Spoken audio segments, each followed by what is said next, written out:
ladies, and welcome to another edition of Thriving After 45, Menopause Made Easy with Tanya. And this is episode 4 of our sugar mini series. And today we're talking about breaking free from sugar's grip. And I just want to say it's about progress progress is better than perfection, right? So any little small shift you can make is a step in the right direction. And even if we fall backwards sometimes, which I do, because we're human, we practice and play, and we approach this with curiosity and compassion. All right. So episode number 1, we talked about the chemical addiction to sugar and how it hijacks the brain and the body. The second part of this series, we talked about the emotional and habitual side, why stress, habits, and shame keep us reaching for sugar. And then the third part of this mini series was the social and cultural side, how celebrations, traditions, and marketing make sugar feel unavoidable. And today we'll pull it all together and explore some practical strategies, mindset shifts, and tools to regain control, reduce cravings, and create lasting change. So if you haven't listened to the other 3 episodes, make sure you listen to them. And repetition. When we become aware of our habits and we implant this information in our head, we peel back the layers and we get better and better and better at where we want to go. So that is what we want to talk about right now, the mindset shift. The first step is breaking free with compassion and awareness. And I wrote my book, Cookie Dough in the Dark, about 10 years ago. I was writing it for years. And before I knew what I knew, I was always like, I need more willpower. You're such an idiot. Why did you eat that again? And I just constantly berated myself. And then the tagline to my book is enjoy the vibrant journey, or something like that. The journey to vibrant living. And I rewired my mindset and I started to have compassion, curiosity, awareness. I stopped blaming myself and realized that sugar cravings aren't about weakness. They're biology, emotion, and habit combined. And that I needed to step into awareness because awareness is power. I started to notice what triggered my cravings. Was it stress, boredom, celebrations, or just the presence of sugar itself? And so this is not about restricting and denying, which I did for so many years. This is about taking another step back and being curious. Because I can tell you from watching myself for years, there are some times when sugar, I don't even care about it. It could be sitting there. I don't touch it. It can be even my favorite things. I don't touch it. And I'm not denying myself because I can have it. I just, for some reason, I don't want it. And then other times I'm like, oh my gosh, I don't know why I can't stop eating it. So I've been looking at things like summer versus winter, cold versus hot. Who's in my house, who's not in my house, how much work am I doing versus how relaxed I am, and really just trying to see the patterns and the flow because it's not all the time, right? And so sometimes we just focus on all the times we mess up instead of focusing on all the times that we're just doing great and we're not applauding ourselves and congratulating ourselves for all the things we're doing right. We're only focusing on the things that we're not doing right, which is not good, right? So just sit for a moment and congratulate yourself for, all the times that you only had one cookie or only one bowl full of chips, or you've discovered that when the colder temperature comes, like this time of year, that you're craving more of that comfort food.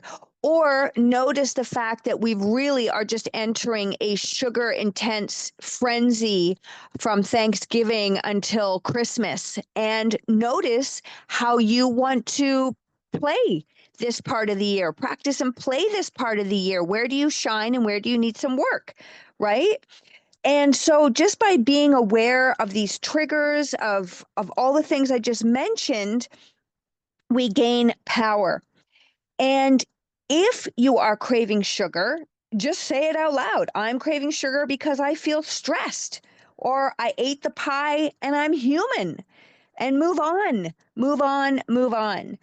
And this, as I mentioned, releases the shame and gives you choices. It releases the guilt. It releases the negative emotions around it. And all you're doing is just being aware of what's happening. And this can be very challenging. It sounds easy, but to sit there and be like, okay, why did I just eat that? Okay, I'm stressed. What am I stressed about?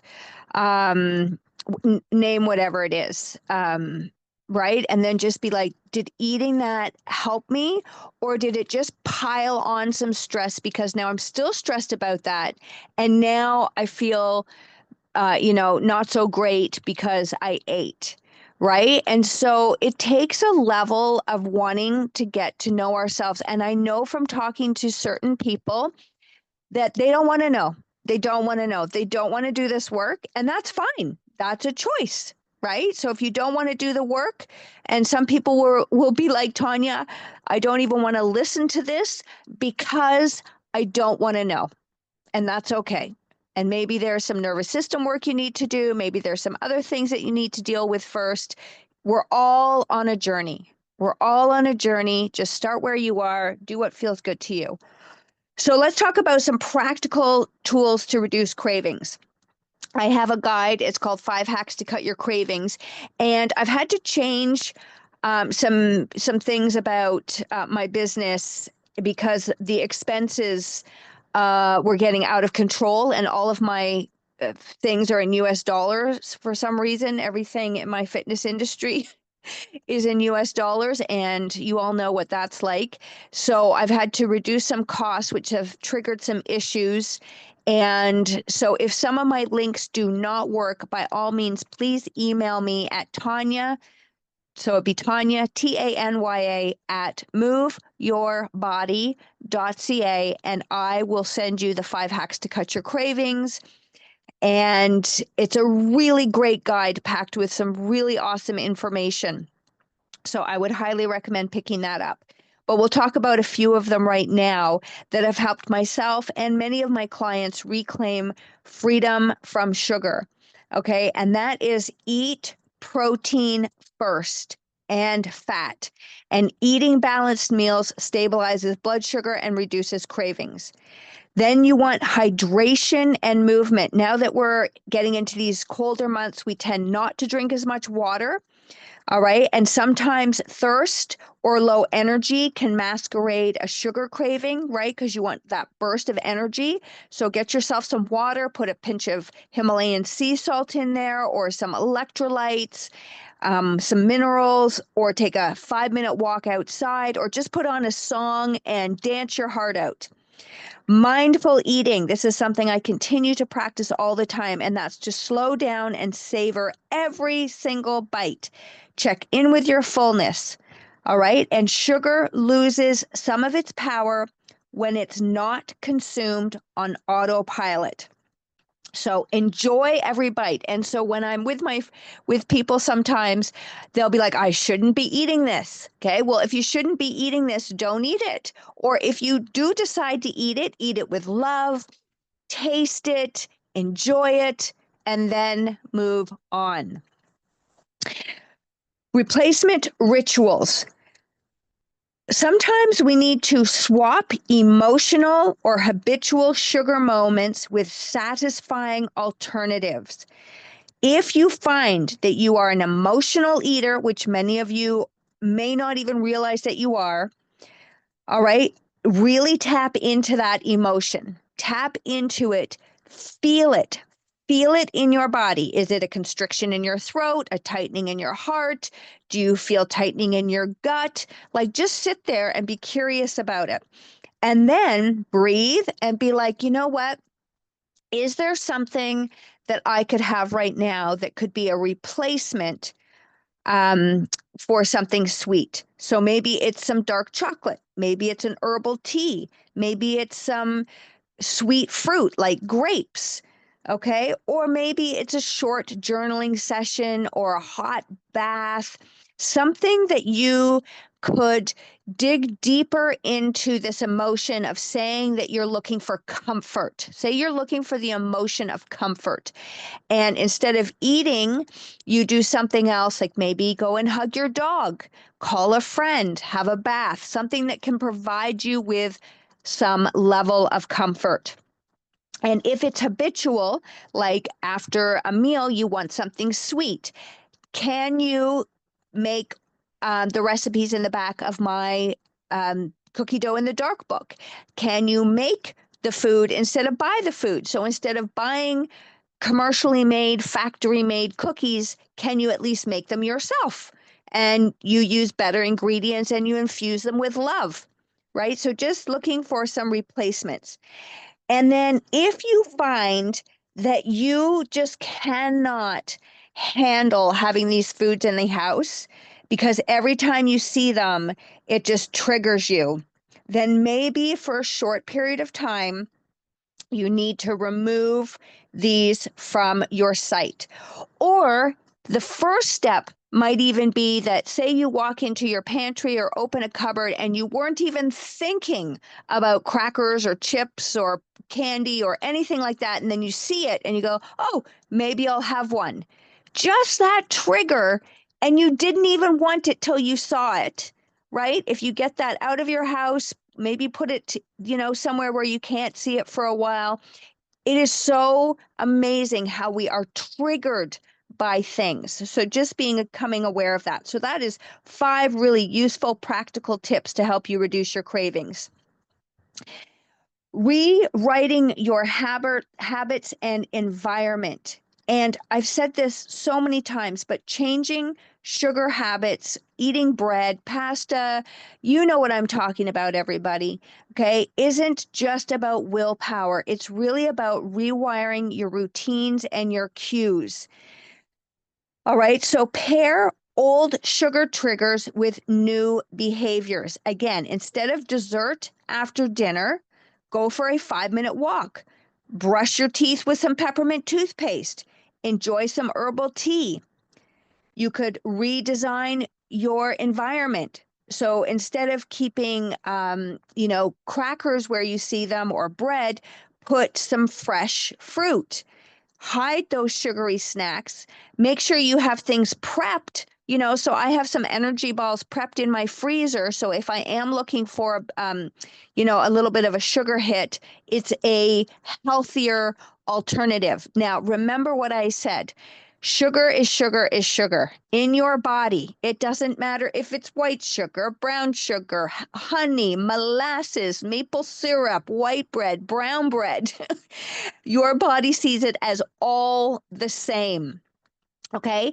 However, if you use dates or maybe some prunes, or even honey or maple syrup, there is a little bit more of a nutritional benefit because there can be some fiber, some micronutrition. So just be aware of that. But simple carbohydrates, it doesn't matter the food source. And, even when I chat with my friends, they still don't understand that sugar is sugar is sugar to your body.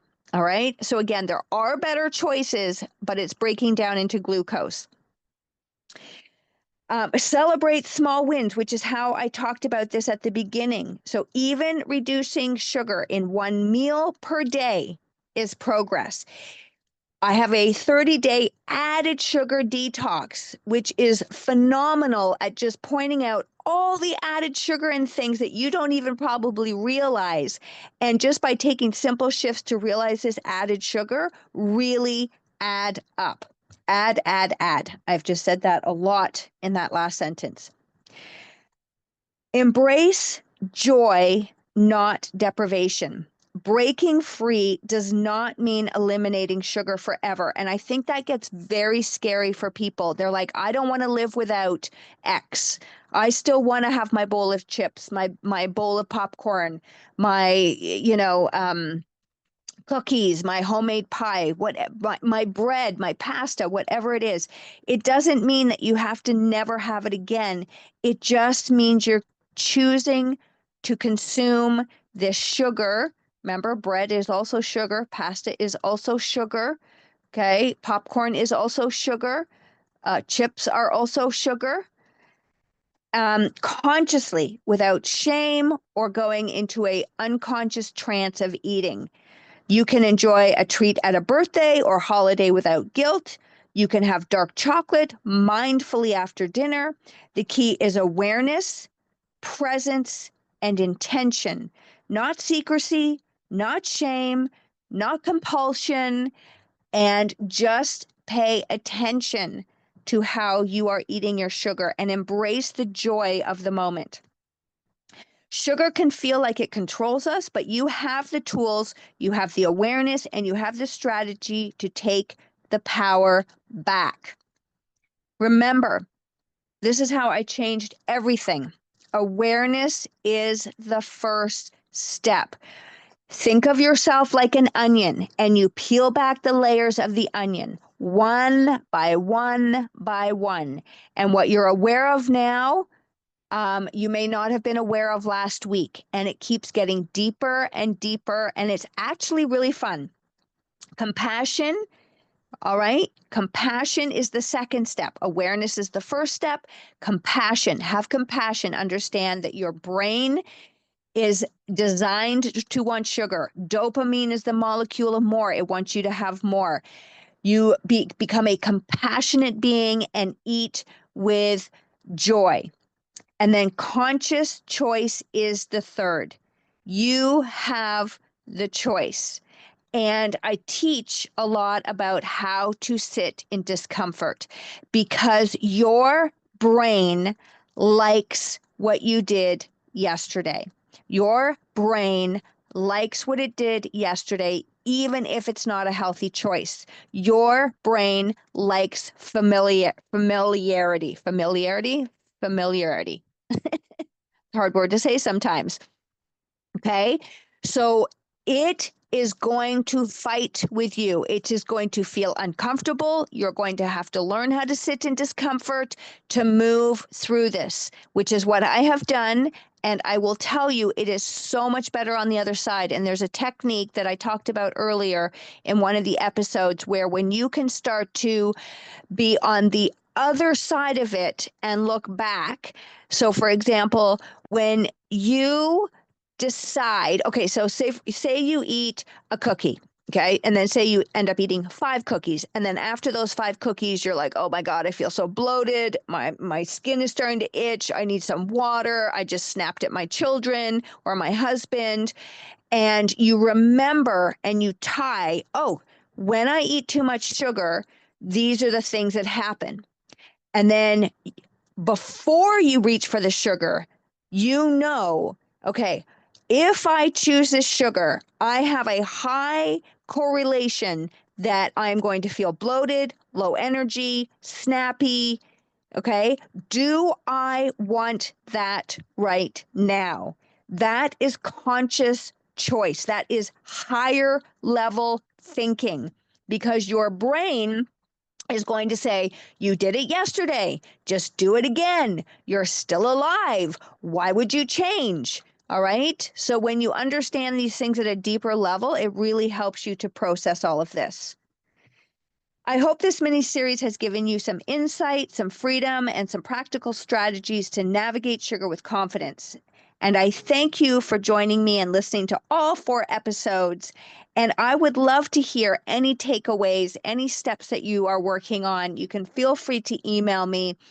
It is really important to make sure that sugar is not controlling our lives. It is not healthy for us. And there are a lot of diseases that come out of being insulin resistance, okay? And diabetes is just one of them. There's heart disease, there's cancer, there's mental issues. All right. So I'm not saying don't have it. I'm just saying that be conscious about your decisions to enjoy it. You are not alone with your sugar struggles or your bread struggles or wanting to eat too much pasta, especially this time of year as it starts to get colder, and that there is more marketing because there's Halloween, there's Thanksgiving, then there's Christmas, there's all these events coming up. Have a plan going in so that you know what to do. You are not weak, okay? You are not alone, and you can reclaim your power bite by mindful bite. So thank you very much, ladies, for listening. If this episode resonated with you, please share it with a friend who may be struggling with pop, sugar, candy, popcorn, chips, bread, pasta, that would love to hear this message. Thank you for subscribing to my podcast and my YouTube channel, Vibrant Living with Tanya. Thank you for leaving any comments or reviews. Greatly appreciated. Big hugs to you and have a beautiful day.